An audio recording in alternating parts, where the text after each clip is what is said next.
Opening up to a metropolitan city brimming with life, a girl grieves over her ruined soft toy in her home. She thinks of mending it, but her mother halts and tells her that it will deteriorate the toy further, so she decides to buy her daughter a new soft toy instead. Outside the window, their workers throw away a few trash bags while a gloomy, hooded figure looks at them. Those trash bags are dropped into trucks and later they move into a facility where every piece of trash from the metropolitan city is dumped. After the trucks head inside, the hooded figure named the Trash Raider by a guard invades the facility. However, his adventure is cut short when a guard finds him and blares the alarm to alert everyone nearby, but the Trash Raider manages to run away through a vent on the roof. Still, he cuts through the facility while maneuvering through the bullets shot at him. He escapes, although injured, and takes off his hood to reveal himself as a child who searched through the dump for the ruined soft toy from the beginning. The next day, in the metropolitan city, everyone talks about the Trash Raider. And this highlights the difference between the rich and the poor, the metropolitan city where the rich live and the slums where the poor, descendants of criminals, strive by stealing items. Ruto, the Trash Raider, is from the slums and he hides his identity. Slums residents believe it is him and his actions can make the apostles wreak havoc in their lives. Ruto makes his living by selling the items he steals from the wealthy. There, he meets Chiwa, his friend, who scolds him for his actions. A few moments later a group of bullies arrives and verbally abuses Ruto, but one stare from him is enough to keep them away. The bullies walk away while commenting on Ruto's giant gloves and claiming he has the eyes of a murderer, just like his father. Chiwa tries to cheer him up and later asks him about the broken soft toy, now fixed, if it's available for sale. While Ruto tries to answer her, her mother arrives and takes her away since she doesn't like her daughter standing near that boy. Someone watches them from the shadows. Regto. Ruto returns home where Regto makes fun of his interaction with Chiwa. Suddenly, he brings up last night's subject, the raid at the trash facility. Regto, despite not being his actual father, tells him that he should be more open with him and he doesn't owe him anything. However, while Ruto sets his shelf, Regto notices the bullet and tells him to stop visiting the trash dumps for his own betterment. For the wound, Ruto takes off his jacket and gloves so Regto can put a bandage on his wound, but it exposes his dark red hands. He calls it a wound bestowed to him by his father. After Regto covers his wound, he teases Ruto about Chiwa while another hooded figure eavesdrops on their conversation from the outside. In the morning, Regto tells Ruto to smile and wins Chiwa's heart. Waiting for a while, Ruto decides to visit her at home and on the way, he glances upon the pit, where the trash and everyone who commits a crime is sent off to, including Ruto's father. He zones out and suddenly Chiwa greets him which surprises Ruto and they talk about how bad the pit is. She hates the idea of seeing Ruto being thrown into the pit, which is why she and Regto continuously tell him to stop digging through trash. This turns into a wholesome moment between them where Ruto's flushed face almost gives her the signal. After regaining his composure, Ruto gives her the soft toy as a gift, and Chiwa says she'll cherish it forever. Once their conversation ends, Ruto runs excitedly towards his home and wonders how Regto will react after hearing this. On his way home, he bumps into a few apostles, but he manages to get across them. When he reaches home in all excitement, as soon as he opens the door, he sees the same hooded figure from last night, sitting on Regto's corpse with a knife stabbed into his chest. While he's barely alive, the figure pushes the sword further and Ruto tries to intervene, but he's immediately overpowered by the figure as he exits the house with a book. Just before his final breath, Regto tells Ruto to change this trash world and it doesn't take long before the apostles reach their home to check the commotion and assume that Ruto is Regto's murderer. Despite all efforts, the apostles take him away and gather everyone near the pit.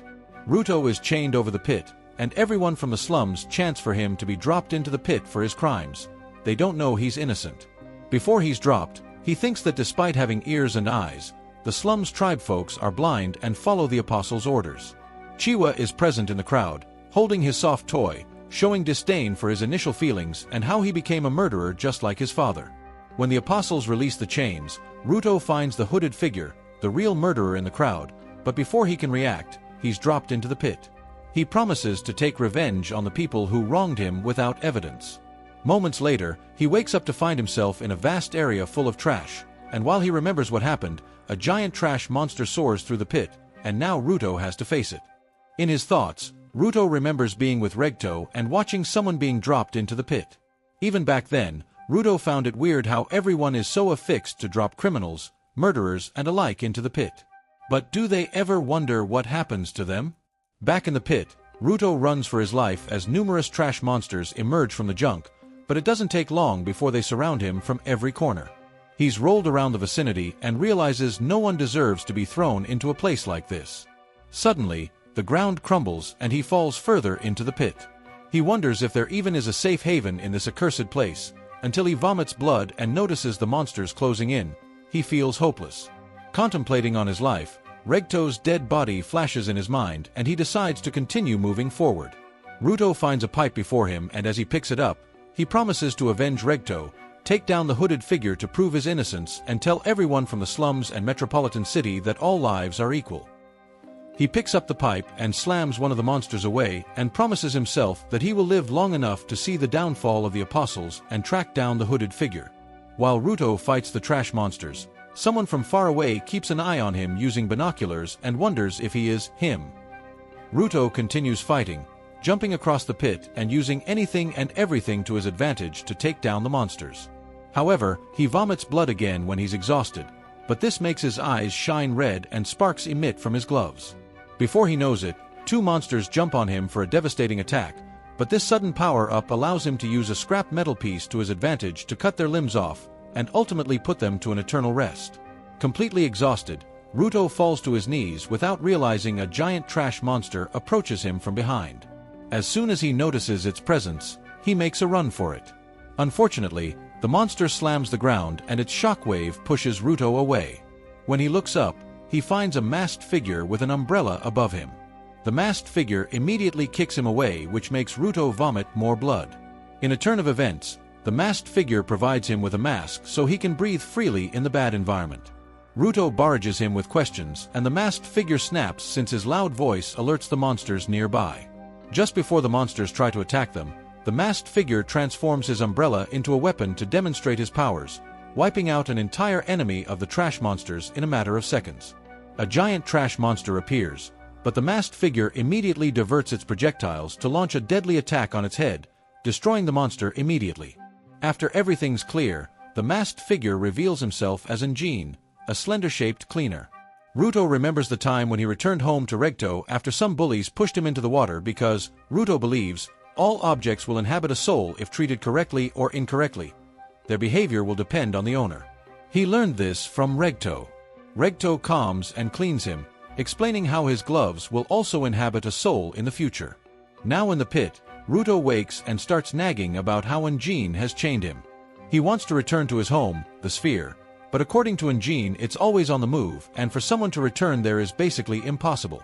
No matter what, Ruto's mouth is like a motor and he continues talking until Engine snaps and drops him off near a group of people. Through his clothes, they realize he's a sphereite, someone who belongs to the sphere. While they seem friendly at first glance, they later throw Ruto into their trucks and talk about selling his body parts for a high price. The group tells him about how the trash dumped down from the sphere caused their lands to die, kill people from the weights, and corrupt their atmosphere. As one of the group members forces him to eat waste food, Ruto chomps his figure down and finally receives his awakening. His body and gloves emit a red aura, and he grabs a chain to beat down the group, and Jean watches Ruto from afar.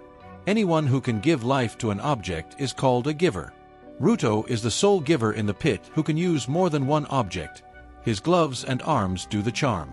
Right before Ruto tries to kill someone, Enji arrives and stops him. This was a test to check out his powers, and since he has passed the test, Enji invites Ruto to join his group cleaners. In exchange, he promises to tell everything about the pit. However, Ruto is a bit hesitant before he can make any promises to Enji.